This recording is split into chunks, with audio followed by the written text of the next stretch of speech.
छठे चरण का मतदान चल रहा है, मात्र आधा घंटा बचा है मतदान खत्म होने में। इस बीच एक बड़ी खबर आपको दे दे, बलिया की बासडी सीट से भाजपा गठबंधन की प्रत्याशी केतकी सिंह ने सपा के राम गोविंद चौधरी पर निशाना साधा है। केतकी सिंह ने कहा है कि राम गोविंद चौधरी कुंभकर्ण की नींद सोते रहे। एबीपी गंगा के संवाददाता सनुज शर्मा ने उनसे खास बातचीत की। बलिया की बासडी विधानसभा सीट, आज तक यहां से कमल नहीं खिला, लेकिन इस बार पूरी कोशिश की गई है कि कमल यहां पर खिला दिया जाए और उसकी जिम्मेदारी दी गई है केतकी सिंह को। बीजेपी से उम्मीदवार है और यहां से नेता विपक्ष राम गोविंद चौधरी जी चुनाव मैदान में। मैडम, बहुत बड़ी जिम्मेदारी आपको दी गई है।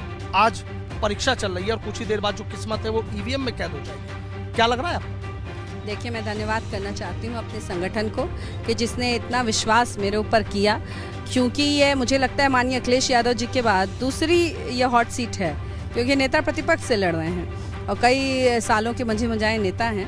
तो पार्टी ने मुझ पर इतना भरोसा किया कि उतने बड़े नेता को मैं पटकनी दे सकती हूँ, छोटी सी कार्यकर्ता। और मैं अपनी पार्टी की इस उम्मीद को पूरा खरा उतरूंगी और हम सारे कार्यकर्ता मिलकर इस बार बासडी में नहीं, पूरे जिले में सबसे ज़्यादा मतों से ये बासडी सीट जिताकर अपनी पार्टी को देने वाले हैं। अच्छा, अभी वो भी आए थे नेता प्रतिपक्ष राम गोविंद चौधरी जी। सीधा करें, यहाँ तो कुछ काम ही नहीं हुआ ना, यहाँ तो साइकिल ही चलेगी। तो शर्म आनी चाहिए ना कि कोई काम नहीं हुआ। वो विधायक हैं, वो किस पे दोषारोपण कर रहे हैं। वो विधायक हैं, वो नेता प्रतिपक्ष हैं, उन्होंने क्यों नहीं आवाज उठाई? मैंने तो इन 5 सालों में कभी नहीं देखा कि वो सड़क के लिए, बिजली के लिए, किसी चीज़ के लिए वो धरने पे बैठे हों या सड़क पे बैठे हों या संसद में आवाज उठाई हो या थाने तहसील पे कुछ किया। मैंने तो, वो तो कुंभकर्ण की नींद सो रहे थे 4.5 साल। कुंभकर्ण भी ना देखिए 6 महीने पे उठते थे, पर हमारे साहब 4.5 साल पे उठते हैं। 4.5 साल वो निरंतर बीमार रहते हैं, कोमा में रहते हैं और पता नहीं डॉक्टर ऐसी कौन सी उनको दवाई देता है कि चुनाव से 6 महीने पहले साहब एकदम फिट फाइन हो के बुलेट चलाने लगते हैं। बहुत शुक्रिया। तो देखिए, केतकी सिंह जी है हमारे साथ, बासडी विधानसभा सीट से बीजेपी की उम्मीदवार है। बड़ी जिम्मेदारी मिली है कमल खिलाने की। इनका सीधा मुकाबला राम गोविंद चौधरी से। आज कुछ ही देर बाद जो किस्मत है वो ईवीएम में कैद हो जाएगी और 10 मार्च को ये तस्वीर साफ होगी कि बासडी विधानसभा में साइकिल दौड़ी है या कमल खिला है। वीडियो जर्नलिस्ट सत्येंद्र सिंह के साथ सनुज शर्मा, एबीपी गंगा, बासडी। तो देखिए, केतकी सिंह ने अपनी जीत का दावा ठोक दिया है, लेकिन ग्राउंड पर तस्वीरें क्या हैं, क्योंकि बहुत कम समय बचा हुआ है जब मतदान खत्म हो जाएगा और लगातार हमारे अलग अलग जगहों से रिपोर्टर जुड़े हुए हैं। महाराजगंज का रुख करेंगे, बलराम पांडे मेरे सहयोगी जुड़ चुके हैं। बलराम, क्या इस वक्त वहां की तस्वीर है, क्योंकि बहुत कम समय बचा हुआ है? क्या लोग बूथों तक पहुंच रहे हैं, मतदान कर रहे हैं? क्या तस्वीर इस वक्त की वहां पर?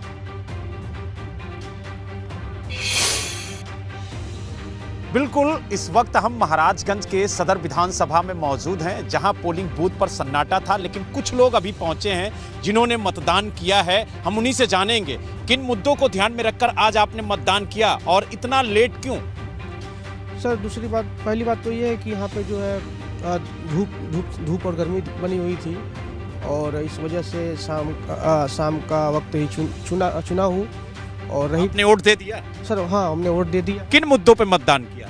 सर, मुद्दा एक मध्यम वर्गीय परिवार का यही होता है कि उनकी बेसिक आवश्यकताएं पूरी होनी चाहिए, जैसे यानी मूलभूत जरूरतें जो हैं। आप बताइए, आप भी मतदान करने आए थे, अभी अभी वोट डाल के बाहर निकले हैं, क्या कहेंगे? किन मुद्दों को वोट किया आप? मैं सर मेन मुद्दा ये बोलूँगा, महंगाई काफ़ी ज़्यादा हो गई है। पेट्रोलियम महंगा होने से सारी जरूरी चीज़ें महंगी हो गई हैं। खाद्य तेल भी काफ़ी महंगा हो गया है। और दूसरा मुद्दा सर, मैं विकास के लिए बोलूँगा, लोगों को रोजगार मिले। ये 3 पॉइंट मेन पॉइंट। चंद मिनट बचे हैं, आप युवा हैं, आपने मतदान किया, क्या कहेंगे? क्या लोगों से अपील करेंगे? अपने महाराजगंज के लोगों से क्या कहेंगे कि घर से बाहर निकले, मतदान करें, क्योंकि बस कुछ ही पल बचे हैं मतदान समाप्त होने में? जी सर, मैं कहना चाहूँगा कि जैसे कि ये जो समय है आप लोग का, ये बहुत बेहतरीन समय है। कुछ लोग दोपहर की वजह से, मतलब धूप की वजह से, ज़्यादा गर्मी की तेज़ धूप की वजह से, कि वो लोग यहाँ पे नहीं आ पाए, समय अपना नहीं रुक पाए, लेकिन ये समय बहुत बेहतरीन है जिस वक्त वो लोग आगे वोट अपना बहुत देख सकते हैं। कुछ महिलाएं हैं जो मतदान करके अभी अभी निकली हैं, हम उनसे जानेंगे किन मुद्दों पे आपने मतदान किया है, क्या कहेंगे? विकास के नाम पे मतदान किए हैं सर, और अयोध्या में जो राम मंदिर का निर्माण हुआ है, मतलब उसमें योगी जी, मोदी जी का बहुत सपोर्ट था। हमको नहीं लगा। यानी आपने विकास और मंदिर के नाम पे मतदान किया? शिक्षा के नाम पे भी। शिक्षा, आजकल महिलाएं सुरक्षित हैं, उनके वजह से बस ये सब सोच के मतदान किया। वोट डाल दिया? हम चाहेंगे आप भी हमारे दर्शकों को फिंगर दिखाएं। ये जो बिल्कुल बलराम, देखिए लोकतंत्र की जो ताकत है, सुबह 6 बजे से एबीपी गंगा लगातार दिखा रहा है। आपने शुरुआत की है महाराजगंज पे और अब देखिए मतदान लगभग खात्मे के कगार पर है, कुछ ही मिनट बाकी रह गया है। ऐसे में भी मतदाता दिखाई दे रहे हैं, कम से कम महाराजगंज की तस्वीरें तो बता रही हैं। जबकि मौसम आपने बताया कि इतना फेवरेबल नहीं था, अभी भी वक्त का इस्तेमाल कर सकते हैं, मतदान जरूर कीजिएगा। तो हमारे तमाम सहयोगी ग्राउंड पर ऐसी रिपोर्ट्स हम तक पहुंचा रहे हैं, हमें तस्वीरें दिखा रहे हैं। महाराजगंज की 5 सीटों पर जो चुनौती है बीजेपी के लिए वो है कि क्या दोहराएंगे परफॉर्मेंस। हालांकि पिछली बार 4 सीटों पर जीत थी और एक सीट जिसे नौतनवा की सीट कहते हैं वो इस बार की हाई प्रोफाइल सीट होगी, क्योंकि बसपा की ओर से अमर मणि के बेटे अमन मणि इस वक्त चुनाव मैदान में हैं और उनके लिए प्रचार उनकी बहन ने, परिवार ने किया है। लेकिन अब क्या आने वाले वक्त में होगा, इसका फैसला जनता ने लगभग कर ही दिया है, क्योंकि वोटिंग खत्म हो जाएगी। गोरखपुर की बात कर ले हम तो वहां पर लोगों को देखा गया कि काफी उत्साहित रहे, एक्साइटेड रहे वो वोटिंग को लेकर के। गोरखपुर में निषाद पार्टी के अध्यक्ष डॉक्टर संजय निषाद ने वोट किया। वोट करने के बाद उनसे एक्सक्लूसिव बातचीत हुई है हमारे सहयोगी की, क्या कहते हैं वो सुनिए आप। सब बहुत बहुत स्वागत है आपका एबीपी गंगा में। ये बताइए क्या लगता है, अभी आप वोट डाल के निकले हैं, किस तरह के समीकरण दिखाई दे रहे हैं? छठा चरण है ना कि 80% वोट हमारा है और 20 में बंटवारा है। सारे धर्म जाति के लोग, कोई जाति कोई ऐसा धर्म नहीं है जो भारतीय जनता पार्टी एनडीए को बटन न दबा रहा है। और मैं कहूँ 20% बंटवारा वो है जो जालीदार टोपी वाले हैं। कांग्रेस कहती है हमारे वाले हैं जाली वाले, साइकिल वाले हाथी वाले कहते हैं जालीदार टोपी वाले हमारे हैं, और जालीदार वाले कहते हैं तीनों जाली हैं, हमारा पेट और थाली खाली है और इसे मोदी जी भर रहे हैं और इन जालियों साथ लेना। तो अब जो है मुसलमान भी अगर कमल बटन दबा रहा तो रह क्या गया, तो 80% वोट तो है गिनती। कहा जा रहा है कि पहला, दूसरा और तीसरा चरण था वो काफ़ी चुनौती भरा था भाजपा के लिए, तो क्या लगता है इस बार जो छठा चरण है उसमें क्या तस्वीर दिखाई दे रही है?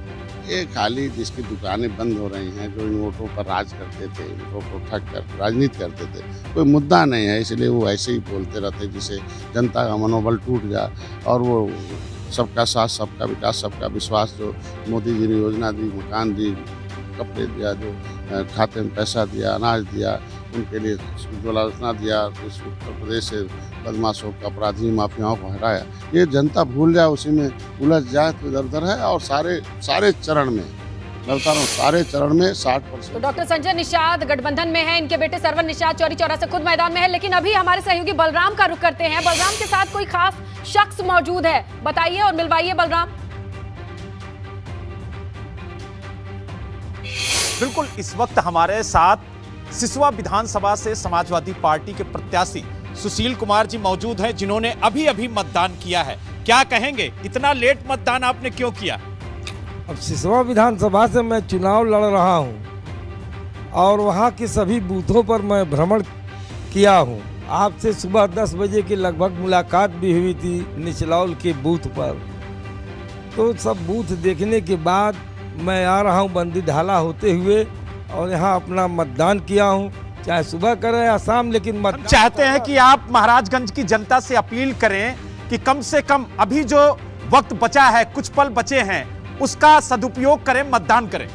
हाँ, मैं सभी मतदाताओं से अपील करता हूं कि 6 बजे के अंदर वह आकर अपने बूथों में एंट्री कर लें तो उनका वोट अवश्य पड़ेगा।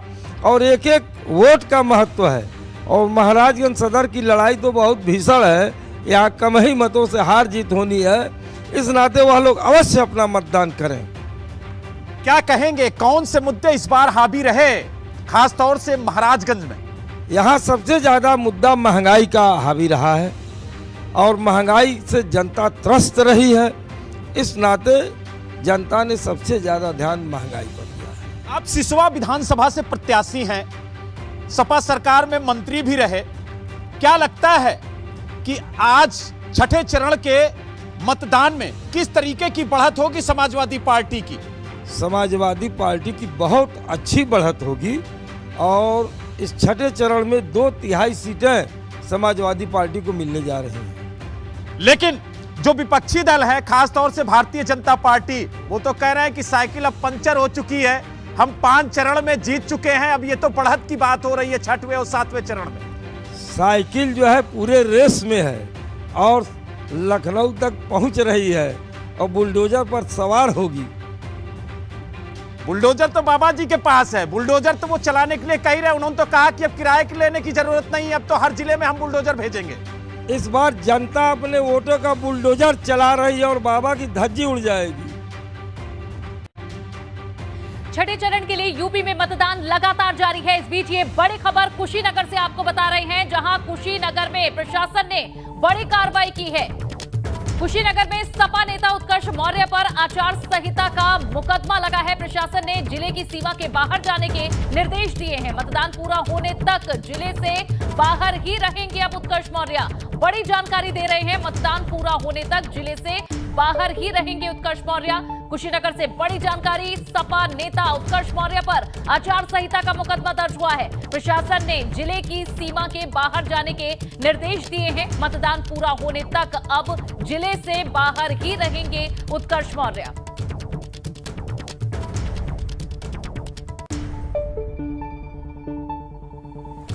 और एक और बड़ी खबर आपको दे दें, बस्ती में भाजपा सांसद ने, जहां ये बड़ी जानकारी, जिला प्रशासन पर भाजपा सांसद ने बड़ा आरोप लगाया है। वोटर लिस्ट से कई मतदाताओं का नाम काटने का आरोप लगा है।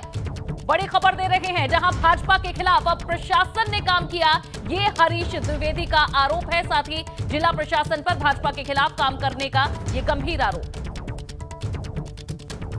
देखिए, आज वोटिंग के दौरान सैकड़ों बूथों से मेरे पास सूचना आई और मेरे गांव में स्वयं हर परिवार से 1-2 नाम कटे हैं। सैकड़ों वोट हमारे गांव में कटे और इसकी पूरी जिम्मेदारी जिला प्रशासन की होती है। जिला प्रशासन की लापरवाही के कारण बस्ती जिले में हजारों की संख्या में वोट काटे गए हैं, जो मुझे लगता है कि प्रशासन अगर गंभीर होता, प्रशासन अगर इस पर चिंता करता तो वोट नहीं कटे जाते। और प्रशासन का जो रवैया पूरे चुनाव के दौरान रहा है वो एंटी भारतीय जनता पार्टी रहा है और प्रशासन ने कहीं न कहीं भारतीय जनता पार्टी के विरोध में काम किया है। तो ये वो आरोप है जो भाजपा सांसद हरीश द्विवेदी का है। उन्होंने कहा जिला प्रशासन जहां कई मतदाताओं के नाम काट चुका है, ये आरोप है। वोटर लिस्ट से कई मतदाताओं के नाम काटने का आरोप लगाया है। सीधा भाजपा के खिलाफ प्रशासन काम कर रहा है, ये हरीश द्विवेदी का कहना है। आपने खुद सुना, भाजपा के सांसद ने साजिशन वोटरों के नाम कटवाने का आरोप लगाया है। साथ ही जिला प्रशासन पर यह गंभीर आरोप लगाए। उनका कहना है कि कई ऐसे स्थानीय निवासी हैं जिनका वोटर लिस्ट में नाम नहीं है। और हमारे साथ खुद सांसद भाजपा के हरीश द्विवेदी जुड़ चुके हैं। हरीश जी, आपको ऐसा क्यों लग रहा है कि ये साजिश है प्रशासन की? नहीं, देखिए, पिछले कई महीनों से प्रशासन की ये जिम्मेदारी थी कि वोट जो फाल्स वोट हैं वो काटे जाएं और जो सही वोट हैं वो जोड़े जाएं, वोटर लिस्ट करेक्ट की जाए। और प्रशासन अगर इसको गंभीरता से लेता तो ये गलती नहीं होती। मेरे स्वयं के बूथ पर 50 से ज्यादा वोट कटे हैं जो व्यक्ति गांव पर है, जो व्यक्ति वहां है। और ऐसे सैकड़ों बूथों से मेरे पास फोन आए पूरे जिले के कि हमारे यहाँ वोट कट गया भैया, कहीं पर 50, कहीं पर 100, कहीं पर 150। तो कहीं न कहीं ये प्रशासन की ही जिम्मेदारी, क्योंकि प्रशासन को ही ये देखना है। हरीश जी, ये जानना चाहेंगे कि जब इनपुट था, जानकारी थी, तो एक्शन क्यों नहीं लिया गया सही समय पे? मेरे पास जानकारी नहीं थी ना जी। आज जब वोट पड़ रहा है, हाँ। तब लोगों ने बताया कि मेरा नाम नहीं है, मेरा नाम कट गया है। इसके पहले तो जानकारी हमारे कौन जिम्मेदार है इसका, क्या लग रहा है? कौन जिम्मेदार? जिला प्रशासन की लापरवाही है। जिला प्रशासन इसको गंभीरता से नहीं लिया। ये जिला प्रशासन की गलती के कारण ये हुआ है। ठीक है हरीश जी, क्या इसकी शिकायत आपने की है? नहीं, मैं अभी सूचना मिली, हम उसको शिकायत करेंगे, चुनाव आयोग से शिकायत करेंगे। ठीक है, बहुत बहुत शुक्रिया हरीश जी हमारे साथ जुड़ने के लिए। तो सुना आपने जिस तरह से खुद भाजपा सांसद ने कहा है कि वे इसकी शिकायत जरूर करेंगे और कई लोगों से उनकी बकायदा ऐसी शिकायत उन्हें खुद मिली है, जिस पर अब वे चाहते हैं कि प्रशासन भी जल्द से जल्द कोई कार्रवाई करे। और चलिए यहाँ रुक रहे हैं एक छोटे से ब्रेक के लिए, लेकिन लगातार ये महा कवरेज जारी रहेगी।